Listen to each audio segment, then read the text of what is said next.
Jeremiah chapter 52 serves as a historical conclusion to the book of Jeremiah, recounting the final destruction of Jerusalem and the fall of the kingdom of Judah. The chapter begins with a recount of King Zedekiah's reign and his disobedience to God. Zedekiah's failure to heed the warnings of the prophets led to the siege of Jerusalem by King Nebuchadnezzar of Babylon. Despite attempts to escape, Zedekiah was captured, and his sons were slain before his eyes. Afterward, his eyes were gouged out, and he was taken to Babylon in chains, where he died in prison. This tragic end highlights the consequences of Judah's persistent sin and rebellion against God. The chapter continues by describing the destruction of Jerusalem and the temple. The Babylonians, under Nebuchadnezzar's orders, breached the city's walls, and the temple, along with the king's palace, was burned. The sacred vessels of the temple, along with other valuables, were taken to Babylon as spoils of war. The walls of Jerusalem were dismantled, leaving the city desolate. The chapter emphasizes that this destruction fulfilled the prophecy of God's judgment upon Judah for their idolatry and refusal to repent.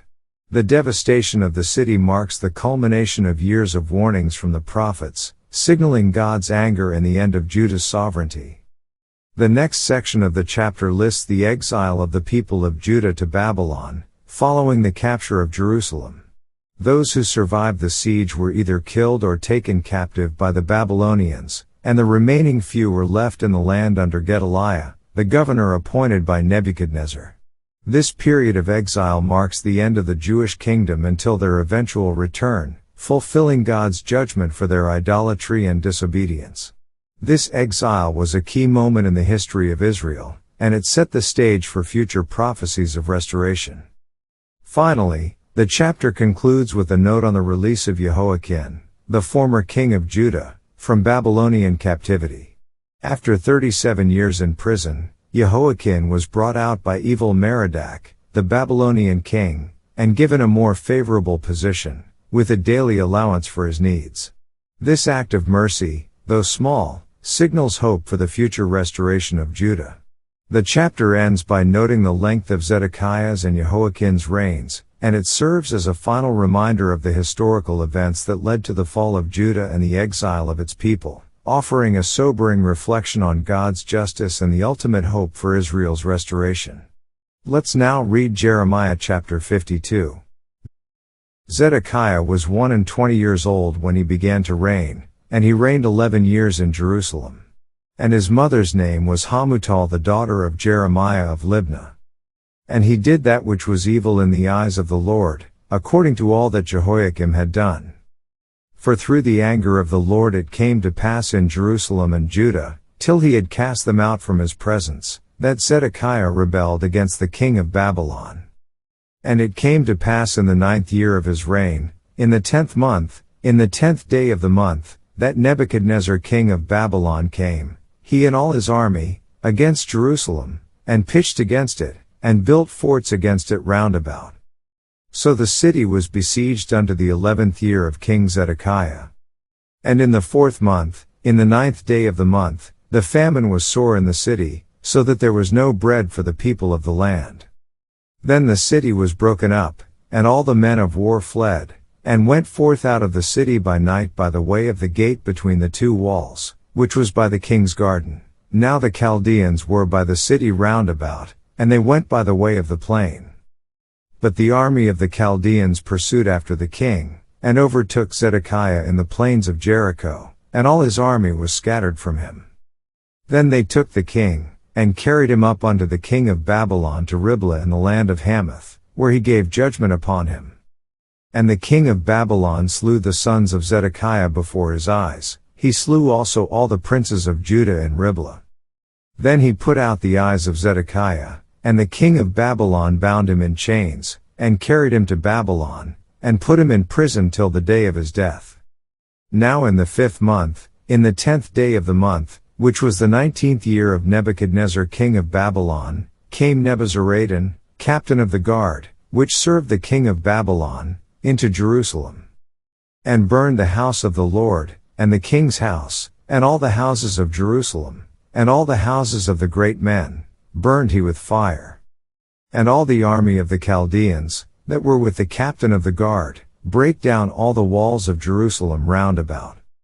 Then Nebuzaradan the captain of the guard carried away captive certain of the poor of the people, and the residue of the people that remained in the city, and those that fell away, that fell to the king of Babylon, and the rest of the multitude. But Nebuzaradan the captain of the guard left certain of the poor of the land for vine dressers and for husbandmen. Also the pillars of brass that were in the house of the Lord, and the bases, and the brassen sea that was in the house of the Lord, the Chaldeans brake, and carried all the brass of them to Babylon, the cauldrons also, and the shovels, and the snuffers, and the bowls, and the spoons, and all the vessels of brass wherewith they ministered, took they away. And the basins, and the firepans, and the bowls, and the cauldrons, and the candlesticks, and the spoons, and the cups, that which was of gold in gold, and that which was of silver in silver, took the captain of the guard away. The 2 pillars, 1 sea, and 12 brassen bowls that were under the bases, which King Solomon had made in the house of the Lord, the brass of all these vessels was without weight. And concerning the pillars, the height of 1 pillar was 18 cubits, and a fillet of 12 cubits did compass it, and the thickness thereof was 4 fingers, it was hollow. And a chapiter of brass was upon it, and the height of 1 chapiter was 5 cubits, with network and pomegranates upon the chapiters round about, all of brass. The 2nd pillar also and the pomegranates were like unto these. And there were 96 pomegranates on a side, and all the pomegranates upon the network were 100 round about. And the captain of the guard took Sariah the chief priest, and Zephaniah the 2nd priest, and the 3 keepers of the door. He took also out of the city an eunuch, which had the charge of the men of war, and 7 men of them that were near the king's person, which were found in the city, and the principal scribe of the host, who mustered the people of the land, and 60 men of the people of the land, that were found in the midst of the city. So Nebuzaradan the captain of the guard took them, and brought them to the king of Babylon to Riblah. And the king of Babylon smote them, and put them to death in Riblah in the land of Hamath. Thus Judah was carried away captive out of his own land. This is the people whom Nebuchadnezzar carried away captive. In the 7th year 3,000 Jews and 23. In the 18th year of Nebuchadnezzar he carried away captive from Jerusalem 832 persons. In the 23rd year of Nebuchadnezzar Nebuzaradan the captain of the guard carried away captive of the Jews 745 persons. All the persons were 4,600. And it came to pass in the 37th year of the captivity of Jehoiakim king of Judah, in the 12th month, in the 25th day of the month, that Evil-Merodach king of Babylon in the 1st year of his reign lifted up the head of Jehoiakim king of Judah, and brought him forth out of prison. And spake kindly unto him, and set his throne above the throne of the kings that were with him in Babylon. And changed his prison garments, and he did continually eat bread before him all the days of his life. And for his diet, there was a continual diet given him of the king of Babylon, every day a portion until the day of his death, all the days of his life. This ends our reading of Jeremiah chapter 52.